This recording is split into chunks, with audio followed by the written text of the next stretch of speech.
ओम।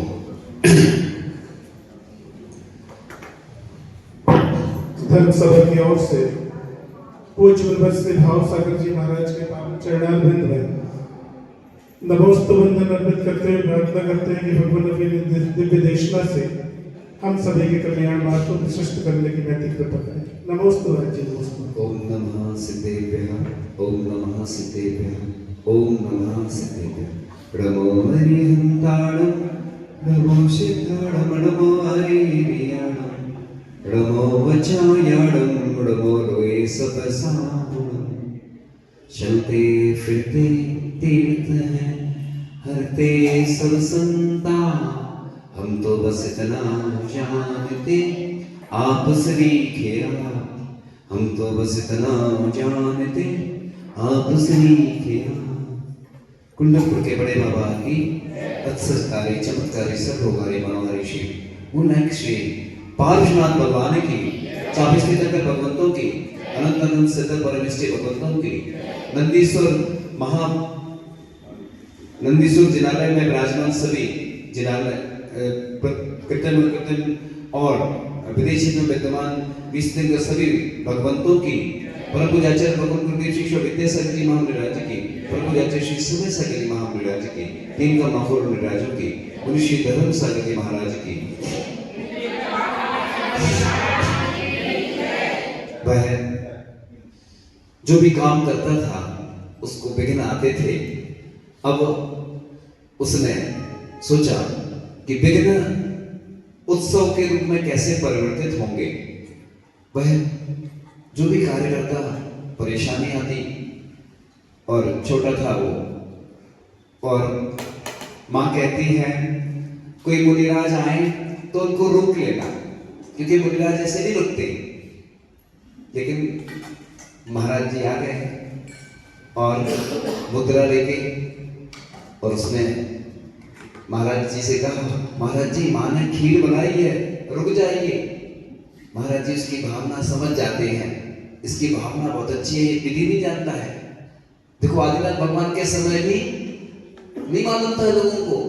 पंचकनाथ में देखते ना पलकी पड़गान करते लोग, कन्या ले लो ये लो, फिर अक्षय तृतीया के दिन भगवान को विधि विधि राजा श्रेयांश और राजा सोम ने पड़गान किया, स्वप्न के माध्यम से ज्ञात हुआ। इसी प्रकार से वो तो जानता नहीं था, छोटा बालक था। महाराज जी भी रुक जाते हैं, क्योंकि अतिथि के लिए इंतजार किया जाता है। क्योंकि जयधवला 6वीं पुस्तक में हम गौरीवल में आचार्य के मुख से सुन रहे थे कि उसमें लिखा था अतिथि का लाभ संभव नहीं होने पर भी वह दाता है, क्योंकि संत पुरुषों ने दाता के किए गए प्रयत्न को ही सच्चा दान माना है। तो जयधवला सबसे बड़ा ग्रंथ है जैन धर्म का सिद्धांत ग्रंथ, उसमें आया कि अपन पड़गान नहीं करते हैं तो भी पुण्य का कार्य है ये। जिस प्रकार से पूजन की तरफ चढ़ाते अपन भगवान को समर्पित करते थे, फिर स्पर्श नहीं करते, वो क्या हो जाती है मेहमान। ऐसे ही अपन ने शुद्ध भोजन बनाया, पड़गान किया, अतिथि का इंतजार किया। आचार्य कहते थे कि महिलाओं के लिए वो ध्यान केंद्र, क्योंकि सुबह से वो ध्यान करती हैं कि महाराज जी आएंगे हम ही चलाएंगे। तो भोजन किसके लिए बनाया जाता है? ये लोग फिक्स ही कर देते, फिक्स ही नहीं करना। ये तो चाहे 1 करे चाहे 108 करे, जैसे अक्षय तृतीया के दिन करते हैं, ऐसे ही प्रतिदिन आप जो भोजन बनाते हैं यही भावना बनाया करो कि मैं दान करूं इसमें से। मैंने अभी कुछ दिन पहले बताया था कि अपन अपनी संपत्ति किसको दे दो? भगवान को दे दो। आज से पूरी संपत्ति भगवान को दे देना कि भगवान मेरा कुछ नहीं है, देना नहीं है, लेकिन भावना तो करो। जैन दर्शन क्या कहता है? अच्छी भावना करोगे तो पुण्य बढ़ेगा। पुण्य कैसे बढ़ता है? अच्छी ऐसा सोचो कि मैं स्वर्णमयी रत्नमयी प्रतिमाएं विराजमान करूं, वेदी शिखर जिनालय बनवाऊं, अष्टमंगल द्रव्य। ये किसने कहा कि अष्टमंगल द्रव्य अष्टप्रातियां छोटे छोटे बनवाए जाते हैं? शास्त्रों में ऐसा थोड़ी लिखा है। भगवान की अवतारणा बड़ी है तो बड़े भी बनवा सकते हैं, लेकिन जगह स्थान भी हो तो ऐसा लिखा है। बरान चरित्र में उल्लेख आता है, राजा बरान घर से आता है और शुद्ध वस्त्र पहन के अष्टमंगल द्रव्य अष्टप्रातियां प्रदर्शित करते हुए पूजन करता है। द्रव्य भी घर से लाना चाहिए अपन को, ये तो व्यवस्था है मंदिर की। चूंकि लोग आलसी होते जा रहे हैं, धर्म बहुत कठिन धर्म है, इसलिए आजकल तो सुविधा वाला हो गया। हम चाहे छोटे गांव जाएं, चाहे नगर में जाएं, आजकल तो बनी बनाई सबको व्यवस्था मिल जाती है, तो लोग आ जाते हैं, आहार देने लोग आ जाते हैं, बनाने कोई नहीं आएगा, भेजने कोई नहीं आएगा। पूजन में, अभिषेक में, पूजन करने सब आएंगे, अभिषेक करने आएंगे, कलसा ढालो रे भागो रे, लेकिन व्यवस्था करने कोई नहीं आएगा, बाद में भी कोई नहीं आएगा समेटने के लिए। तो अपन चर्चा कर रहे थे, तो उस माँ ने वो बोल के गई थी और वो वापस आ जाती है, और वापस आते ही मुनिराज थोड़ी सी स्पीड कम कर लेते हैं, वो समझ जाते हैं इसकी भावना अच्छी है बच्चे की, छोटा बच्चा है, पड़कान तो हो ही गया समझ लो, रुक जाते हैं। माँ आती है, पड़कान व्यवस्थित करती है, नवदावती पूर्वक परिक्रमा करती है और फिर आहार देती है। ये कौन सी कथा चल रही है? धन्य कुमार चरित्र में आती है अकृत पुण्य की। अकृत पुण्य, जिसने पूर्व जन्म में निर्माण द्रव्य का सेवन किया था, उसके प्रभाव से वर्तमान में वो जो भी कार्य करता है उसमें विघ्न आते हैं। शास्त्रों में लिखा है कि निर्माण द्रव्य का सेवन नहीं करना चाहिए, क्योंकि अपन ने जो बोल दिया, जो दान दे दिया, अगर अपन ने नहीं देते हैं तो उससे ऐसा लिखा 60,000 वर्ष तक मनुष्य के बल में कीड़ा बनता है व्यक्ति, और उसको जो असाध्य बीमारियां होती है, जो कैंसर आदि ऐसे होते हैं। लेकिन ऐसा नहीं सोचना कि किसी को ये बीमारी हो रही तो उसने निर्मल द्रव्य का सेवन किया, लेकिन निर्मल द्रव्य का सेवन करने से विघ्न बाधाएं, परेशानियां आती हैं, संतान आदि नहीं होती, ऐसा शास्त्रों में लिखा है। इसलिए अपन जो बोल दिया मतलब बोल दिया, तो उसने निर्मल द्रव्य का सेवन किया था, और वो जो भी कार्य करता विघ्न आते हैं। और एक व्यक्ति के यहाँ, वो सेठ के यहाँ काम कर रहा था। सेठ ने सोचा कि इसको स्वर्ण के आभूषण दे दिए जाए।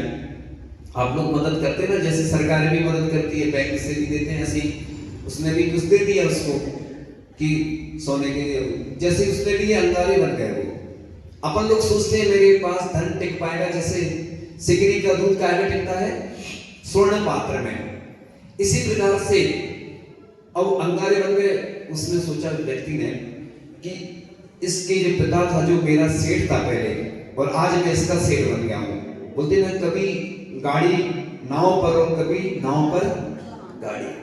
संसार में कहते ना, जो बेर बेर खाते हुए बेर भी खाते हैं, जो बेर भी खाते हुए बेर भी खाते। भगवान राम देखो वन वन भटक रहे, आपने देखा सुना कि 14 वर्ष तक वनवास में रहे, तो ऐसे बेर भी के खाते रहे। पहले राजकुमार थे, राजा थे, और आज वन में ऐसे ही चलता है। ऐसे कई प्रसंग आते हैं, अभी हम ज्यादा विस्तार से नहीं बताएंगे, बहुत सारा विस्तार हो जाता फिर, कि राम भगवान के बहुत अच्छे ग्रंथों में उदाहरण मिलते हैं, बहुत अच्छे। तो फिर वो अकृत पुण्य की तो चली रही है कथा। वो जो सेठ था, उसका मतलब उसको चना देता है, चने की पोटली में छिद्र हो जाते हैं। इसलिए अपन को, जैसे अपन पूजन करते तो छूते नहीं है, हम भी पूजन करते थे पहले, तो स्पर्श नहीं करते थे वो चावल वगैरह, जबकि वो इतना घातक नहीं है, इतना कोई खराब नहीं है। वो लोग गलत समझते हैं, वो तो दूसरी वजह से कि अपन ने चढ़ा दिए तो स्पर्श नहीं करना। और जो लोग दान देते हैं वो फिर ऐसा। इसलिए दान की महिमा देखिए कि छोटी सी प्रतिमा में कोई विराजमान करता है। अब आजकल प्रतिष्ठा चार मना इसलिए कर देते हैं, वो व्यवस्था नहीं होती ना, छोटी प्रतिमाएं गिर जाती हैं, तो भी तो महिमा तो लिखी है शास्त्रों में। उदाहरण तो ऐसे ही दिया जाता है कि छोटी सी भी प्रतिमा कोई विराजमान करता है तो उसकी महिमा का वर्णन करने के लिए कोई समर्थ नहीं है। और कोई बड़ी बड़ी प्रतिमाएं विराजमान करता है, बड़े बड़े जिनालय बनवाता है, तो उसकी महिमा तो अपरंपार है। इसलिए दान महान बनाता है, दान भगवान बनाता है। तीर्थंकर प्रकृति का बंधन करने में निरत होता है। पूरे देश में जहां भी जाओ, मंदिर में जाओ, गौशाला में जाओ, पाठशाला में जाओ, दान की चर्चा होती है। कई लोग इसलिए नहीं आते कि नहीं दान देना पड़ेगा, और मैं दूसरा व्यक्ति हूँ, मैं तो सिर्फ ब्रॉड एम्बेसडर हूँ भगवान का, मैं तो प्रचार करता हूँ, बताता हूँ, महिमा बताता हूँ, तो अपने आप दान करते हैं लोग, है ना। जब ग्रंथ की महिमा बताई यहाँ पे लोगों ने बनवाया था, कल बताया था उसका, अब उसका हम ज्यादा नहीं बताते डिटेल। क्या होता है ना आजकल, है ना, विशेष ग्रंथ है वो, दिव्य ग्रंथ है ना, तो कल उसका अभिषेक हुआ था। ऐसी चीजें हजारों साल तक अपनी अस्वीकृति फैलती है। जिसने बनवाया उसका भी नाम उस पर अंकित है, प्रतिमा में भी उसका अंकित होता है नाम। हजारों वर्ष तक इस जिन शासक की महिमा वो प्रतिमाएं गाती रहती है, बताती रहती है। भगवान तो भी बोलते हैं लेकिन वो प्रतिमाएं बोलती है। अपन जब भगवान से बात करूं, मैं कुंडलपुर में बैठा था बड़े बाबा के पास और बात कर रहा था भगवान से कि भगवान मैं आपको क्या अर्पण करूं, मेरे पास कुछ है ही नहीं, द्रव्य तो है ही नहीं मेरे पास, क्या है मेरे पास, भाव है। तो अपन जब भी दान की बात आए तो ऐसा घबराओ नहीं, कंपटीशन में नहीं देना, जबरदस्ती बिल्कुल नहीं देना, लेकिन जब भी कोई ऐसे अवसर आते हैं तो भाग जरूर लेना, लाभ लेना, क्योंकि ऐसे अवसर पुण्यशाली व्यक्तियों को ही मिलते हैं। और आजकल तो पूरी दुनिया में नाम होता है ना, कोई कलश लेता है ना, आचर्षि के कलश की बात चल रही थी, चातुर्मास की पुरानी बात। तो बस एक व्यक्ति ने सोचा, जबलपुर का था व्यक्ति, परिचित है, और उसने सोचा कि आचर्षि के चातुर्मास का कलश तो लेना है। अब अपने पास तो है नहीं अभी स्थिति, क्या करें, चलो एक जमीन या मकान था, कुछ प्रॉपर्टी को बेच देते हैं। तो जैसे ही उसने सोचा, कलश तो ले लिया, और आचार्य के चातुर्मास के कलश लेने का ऐसा अवसर हुआ कि उसको जमीन भी बेचना पड़ी और उसकी राशि भी चुक गई। तो ये होता है, देखो आचार्य अक्सर कार्य चमत्कारी थे, लोग घबराते हैं, डरते हैं, कैसे क्या होगा। मैंने तो ऐसे बहुत सारे दानियों की कहानी सुनी है, और मैंने कई बार प्रवचन में बताया और देश दुनिया में पहुंची भी है कि दानी की, महादानी की कहानी। उसमें हमने कई ऐसे देश के प्रसिद्ध दानी और जो हैं, मैं किसी का वैसे नाम तो नहीं लेता हूँ, कई बार ले भी देता हूँ, मैं निषेध नहीं करता, नाम में क्या आपको मालूम है ना, तीन चीजें हैं आजकल, एक वीडियो एक फोटो है वायरल हो जाती ना, तो क्या होता है, प्रसिद्धि मिलती है। एक नाम के कारण विवाद होते हैं, एक फोटो एक वीडियो, तीन चीजें हमारी नजर में हम बता रहे हैं, तीन चीजों के कारण प्रसिद्धि भी मिलती है और विवाद भी होते हैं। इसलिए मैं कभी किसी विद्वान का, एक बार आचार्य से अमरगंज में चर्चा चल रही थी, आचार्य से कहा, आचार्य ने कहा नाम नहीं लेना चाहिए किसी का, तो हमने कहा आचार्य निंदों का दोष नहीं लगेगा। निंदों माने होता है किसी गुरु का नाम छिपाना या किसी ऐसे जिनसे अपन ने कुछ पढ़ा है, सीखा है। तो हमने आचार्य से बोला, आचार्य एक विद्वान ने ऐसा कहा, ऐसा तो बोल सकते हैं। अब आचार्य ने उस समय क्या बोला था, मैं याद तो नहीं हिम्मत, तो इसलिए अपनी भावना को गलत नहीं होना चाहिए, तो इसलिए नाम चर्चा में तो आ ही जाता है, और इनकम टैक्स वालों से भी डर रहता है ना लोगों को, इसलिए बहुत सारी दिक्कतें जाती है। इसलिए दान दो तो जहां जैसी अनुकूलता वैसे सामने से देना चाहिए। तो दान से प्रसिद्धि फैलती है, शत्रुता का भी नाश होता है इससे। दान देने से जो शत्रु भी है ना, वो मित्र बन जाते हैं, बने चाहे नहीं बने, लेकिन उनके अंदर भी अच्छी भावना आ जाती है। कल एक व्यक्ति आए, वो माता पिता बने कहीं पर, तो कह रहे थे बहुत अच्छा लगा। हमने कहा आपको तो अभी अच्छा लगा, हमें तो पहले से मालूम है। इसलिए तो मैं प्रेरणा देता हूँ हर व्यक्ति को कि बस अच्छे काम में सहयोग करते रहो, क्योंकि जीवन का तो कोई भरोसा नहीं, कब क्या हो जाए। तो इसलिए सम्मान बढ़ता है देने से, सम्मान, धन बढ़ता है देने से दान। तो अपन दान करेंगे तो एक तो अपना परिग्रह कम होता है, क्योंकि महिलाएं जैसे गहने खरीदती हैं, साड़ी पहनती हैं, रखी रहती हैं, पहनती भी हैं। और मैं कहता हूँ ऐसे भी गरीब हैं बेचारे। गणेश प्रसाद पंडित जी जा रहे थे और एक चादर पहने थे और एक ओढ़े थे, ठंड लग रही थी, किसी व्यक्ति को, गरीब को, उन्होंने एक चादर अपनी ऊपर वाली उसको दे दी। देखो आप, ये दान कहलाता, मतलब कुछ हो नहीं भी है तो भी। और अपन लोग कई बार वस्त्र रखे रहते हैं, बहुत सारे भोजन है फेंक देंगे। आज से नियम देना आप लोग, है ना, नियम देना कि हम जूठन नहीं छोड़ेंगे, जूठन छोड़ देना अपन। और मुनिराज को भी आहार चलाए तो अपन कैसे चलाए, पौन गिलास भरो, पूरा नहीं भरो, क्योंकि वो गिरता है, वो बेकार जाता है। आप लोगों को लगता है कि अरे महाराज जी बहुत रखा है, ऐसा नहीं। साधु आपके भोजन में से लेते हैं आहार, है ना, आपने अपने लिए बनाया, तो इसलिए वो दोष। मैं यही बातें बताता तो कई बार हूँ, लेकिन मुझे नहीं मालूम, है ना, कि कई बार प्रसंग दूसरा चल रहा है, लेकिन अभी प्रसंग बहुत अच्छा चला, दान का ही चल रहा है। इसलिए अपन क्या करो, क्या करना, अपन जो है ना वस्तु जो क्या बोलते हैं भोजन लेते ना उतना ही लो। लोगों की बहुत खराब आदत रहती है, मैं पूरे देश और विदेश में जो भी सुनेंगे उन सबके लिए बता रहा हूँ, क्योंकि लोग क्या करते हैं गिलास में पानी लेते हैं पी के फेंकते हैं, ये बहुत गंदी आदत है। अब बदलाव लो, नियम लो कि नहीं उतना ही लेंगे, और आप अब परंपरा चेंज करो, आधा गिलास दो ना, कौन दो, किसी को भी देते, मेहमान भी आते ना, महाराज को भी चला देना, तो वस्तु गिराओ नहीं, वो बेकार जाती है, दोष लगता है। देखो आप जब जहां पे गेहूं पैदा होता है उससे आप सफर देखो, उसका यात्रा देखना, उसकी कहाँ आता है, कैसे क्या होता है, पूरी प्रोसेस, तो दोष लगता है सबका। अपन को लग रहा है कि तो पैसे कमा रहे हैं, चाहे पैसा हो, चाहे जल हो, चाहे भोजन हो, जूठन नहीं छोड़ना तो बहुत अच्छा लगेगा। चौबे यहाँ चलता है मुंबई में, श्वेतांबर समाज का, उनके यहाँ नियम है रात्रि में नहीं मिलता भोजन, और नो लॉस नो प्रॉफिट पे चलता है, और उसका नियम रहता है कि आपको थाली पहुंच के मतलब भोजन करना है, पहुंच के मतलब समझ गए, यानी साफ करना है थाली भोजन, उसमें छोड़ नहीं सकते। ये नियम अपन को घर में भी रखना है, हर जगह, क्योंकि आज आप देख रहे होंगे कि लोगों के पास धन नहीं है, लोग बीमार हैं, कोई गरीब है, कोई परेशान है, और लोग दान बोल देते हैं, देते नहीं है, परेशानी बहुत है। इसलिए धन को बचाओ, पैसे को बचाओ, और अन्न को बचाओ, जल को बचाओ, ये अभियान चलना चाहिए। अपन क्या है, अपन सोचते हैं कि वो तो खूब आ रहा है, खूब आ रहा है, बर्बाद करते चले जाते हैं, ऐसे गरीब हैं। एक महाराज जी थे, पहले बोलते थे संग में जब थे ना, भैया वृत्ति करवाते थे तो कहते देखो कई लोग हैं बेचारे गरीब जिनको घी नहीं मिलता, अपन लगवा के पहुंच देते थे, हमें वो बात बहुत अच्छी लगती है।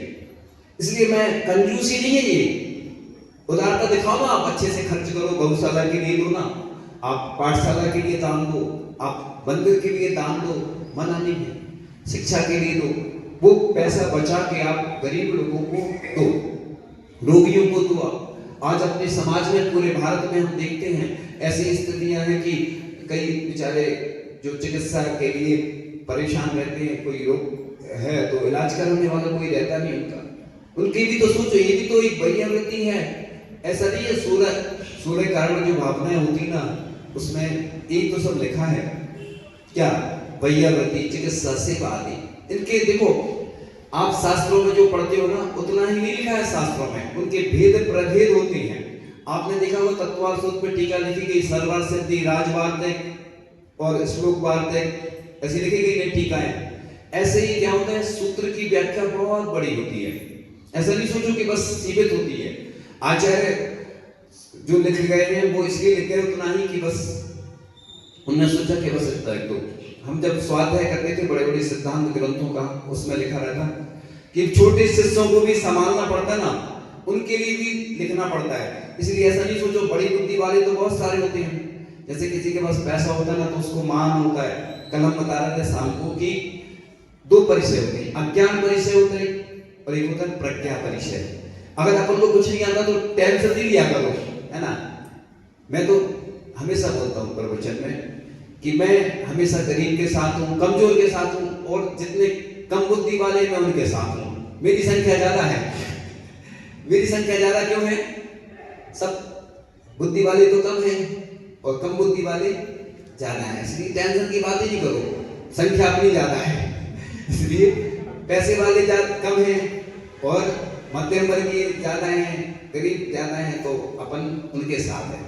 पैसे वालों के साथ हैं हम, लेकिन उनके साथ ज्यादा है, इसलिए अपन टेंशन नहीं लो। आपको कुछ नहीं आता ना, णमोकार मंत्र आता तो समझ लेना कि आपका कल्याण निश्चित है, सिर्फ बुद्धि मुनि जैसे बन जाओ। आचार्य ऋषि ने भी जिंदगी भर स्वाध्याय किया, लेकिन अंत में क्या काम में आया बताओ, क्या काम में आया?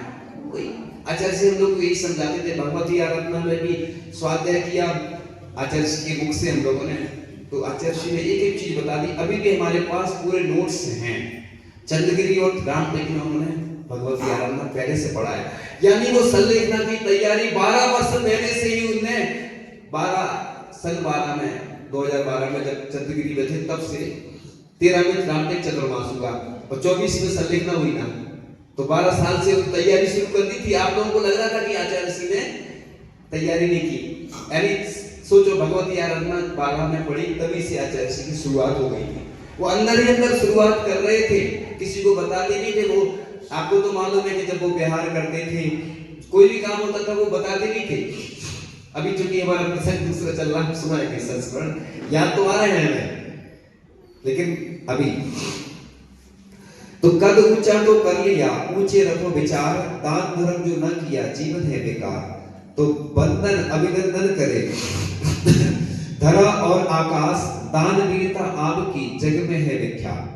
आगे आकर दान दे जिनके होते भाव, श्रेष्ठ लगे कुबेर से निर्मल दिखे स्वभाव। आज मिला, आज माने जिस दिन मिलता है आज वही कहलाता है। कई बार बोर्ड पे लोग लिखते आज ये कार्यक्रम होगा, हम बोलते आज नहीं लिखना चाहिए, दिनांक लिखो ना उसमें। ये तो हम वर्तमान के हिसाब से बोल रहे हैं। जब भी जो प्रसंग आते हैं लोग ऐसे ही लिखते हैं कल।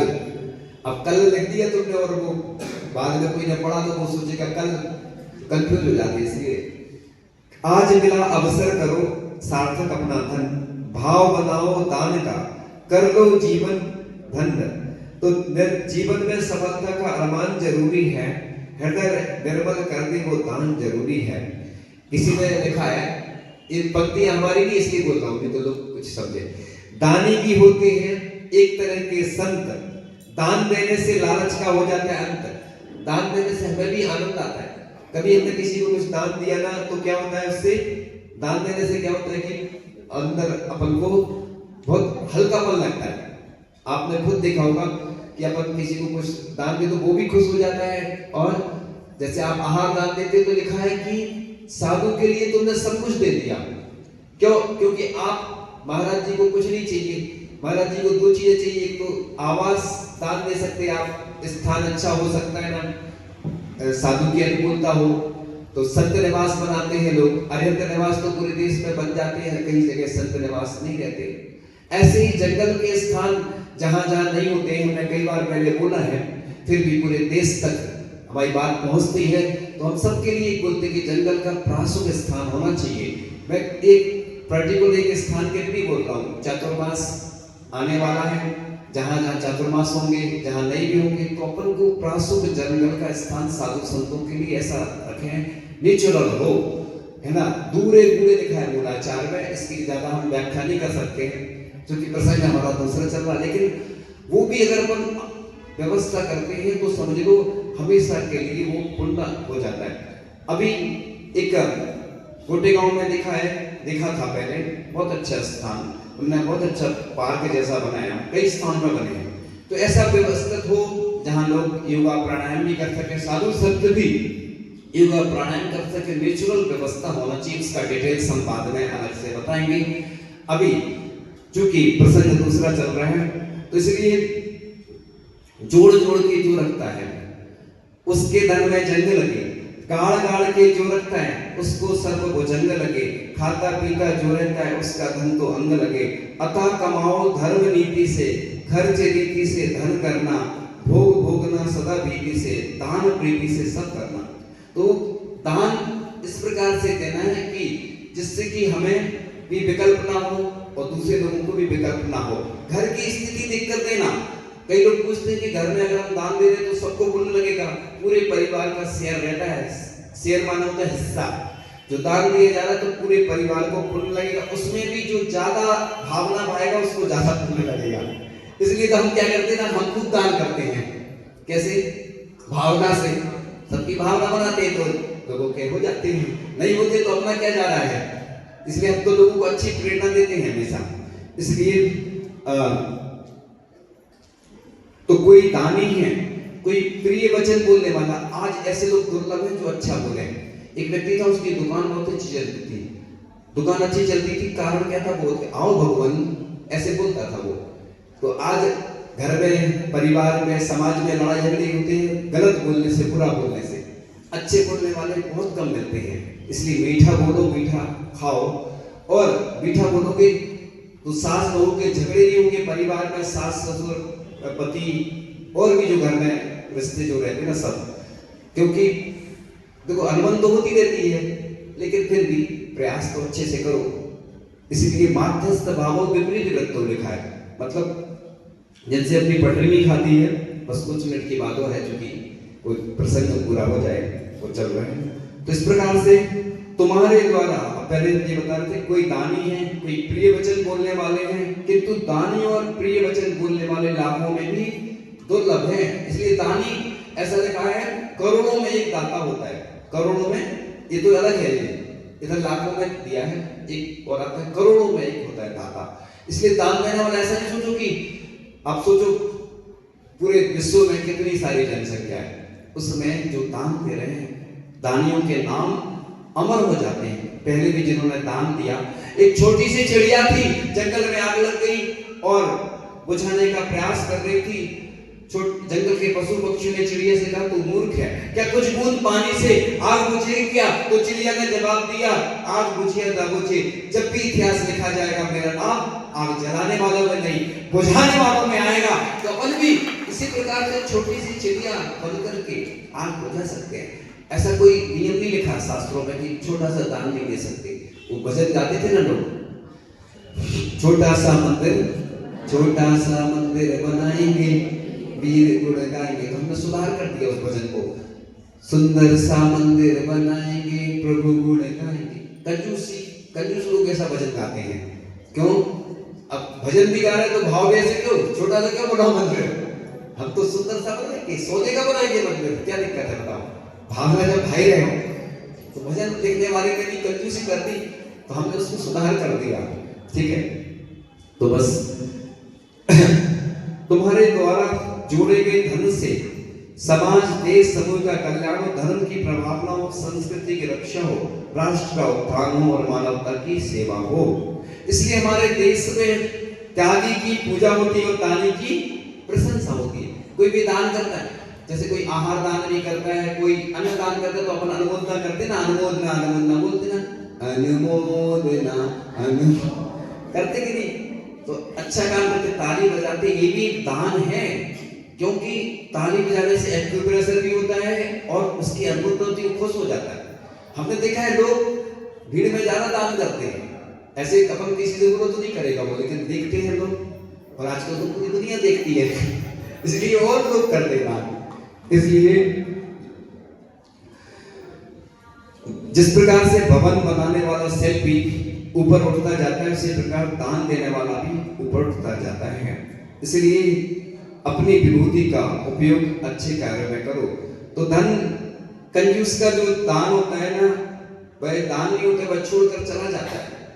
इसलिए लिखा है, धन के उत्तराधिकारी होते हैं चार, धर्म, चोर, अग्नि और राजा। इनमें से धर्म का अपमान होने पर आदर से सहित शेष तीन पुरुष पर कुपित हो जाते हैं।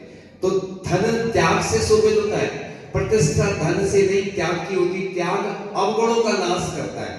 जैसे बीमारी आ गई, बन को सर्दी खांसी जुकाम हो गया, बुखार आ गया, विकृति निकल जाने दो, दान करो उसका। इसलिए 3 दिन तक कुछ नहीं करो तो निकल जाता वो बेकार। ऐसे ही दान कर दिया, कपड़े बहुत सारे रखे हैं, तो दूसरे उपयोग करेगा तो आपको पुण्य लगेगा, आप रखे रहोगे ना, साल भर लोग सुखाते रहते हैं। इसलिए गौशालाओं को, गौ ग्रास का दान करो, मंदिर के लिए कोई वस्तु दान करो, पुरानी भी कर सकते, मंदिर के लिए नहीं कह रहे हैं। मतलब जैसे चांदी दान करते ना, रजत, तो कहते पैरों की पायल दान नहीं करना, जैसे उसमें लग रही भगवान के उस कार्य में, तो पैर की नहीं की जाती, बाकी ऊपर, मतलब जो ऊपर के सोने के पहनते ना जो भी आभूषण रजत के, वो दान कर देते। तो इस प्रकार से दान देने वाले का हृदय विशाल होता है। इसलिए पुण्य से कमाओ और पुण्य में लगाओ। बस कुछ मिनट की बात है, बस वो अकृत पुण्य की चल रही, इसका हम सेकंड पार्ट ले लेंगे, नहीं तो आगे अभी थोड़ा सा विषय देखे, उसका बहुत अच्छा विषय है, तो पहले पूरी कहानी कर देते हैं। तो वो अकृत पुण्य की कथा चल रही थी, ये विषय सेकंड पार्ट में लेंगे। हमारे पार्ट बाई पार्ट चलते हैं ना प्रवचन, क्योंकि एक बार में कई बार पूरी बात नहीं आ पाती है।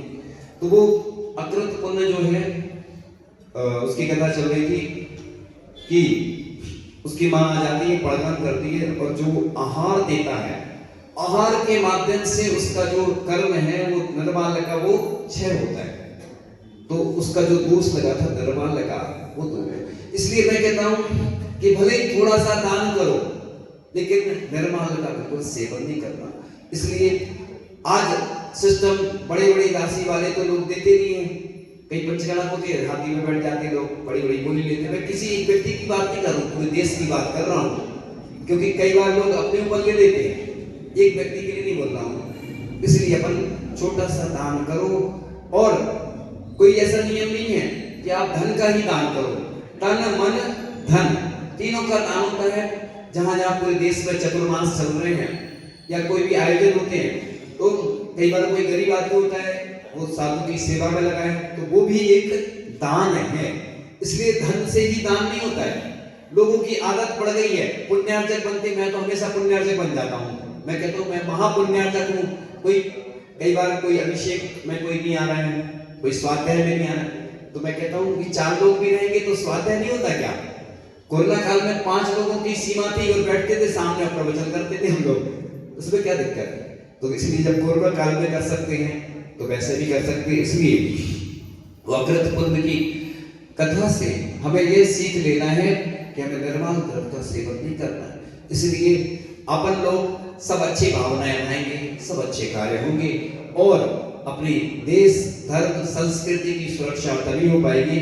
इसलिए दान विघ्नों का नाश करने वाला है, शत्रुओं का बैर दूर करने वाला है, पुण्य का उपादान है, ऐसा पद्म पुराण में लिखा है।